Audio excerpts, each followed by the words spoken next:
अपने आप को कदामत पसंद कहते फिरते। मेरी बेटी अंदर से टूट गई है और वो लोग शादी की तैयारियों में लगे हैं। कितने बेहस लोग हैं। तो फिर वो रो क्यों रही है?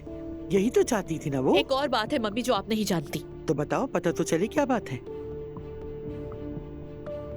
फिर आप कहेंगे आपको पहले से पता था। मसला क्या है ज़ैनब? दुआ प्रेग्नेंट है। दुआ प्रेग्नेंट? हाँ या अल्लाह रहम फरमा दे, रहम कर दे रब। आहिस्ता बोलिए मम्मी, अगर उसे पता चल गया तो कयामत आ जाएगी। अगर अजलान को ये पता है कि दुआ प्रेग्नेंट है और वो फिर भी शादी कर रहा है तो फिर तो अल्लाह ही उसे समझे। किसी को कुछ भी नहीं मालूम है। ज़ैनब बेटा, तुम पागल हो गई हो? अकल कहाँ चली गई है? इतनी बड़ी बात कैसे छुपा सकती हो तुम? दुआ नहीं चाहती ना, मैं क्या करूं मम्मी? दुआ को इतना दिल पर मत लो। अगर दुआ प्रेग्नेंट है तो बाप को भी उतना ही हक है जितना कि माँ को। बेवकूफी मत करो। मुझे भी ये सब पता है। मैं ही उसे समझाने वाली थी ना, लेकिन मुझे भी कुछ नहीं मालूम था कि वो रिश्ता करने जा रही है।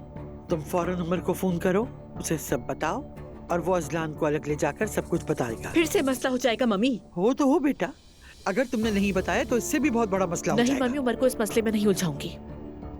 तो फिर तुम अगर जानती हो कि कहाँ है तो खुद चली जाओ। मुझे नहीं मालूम, लेकिन रूहान को जरूर पता होगा। तो फिर जल्दी जाओ, देर मत करो। ओके, रास्ते में फोन करती हूँ उसे। जल्दी करो, जाओ बेटा। सबसे पहले अपने बच्चों के बारे में सोचना चाहिए।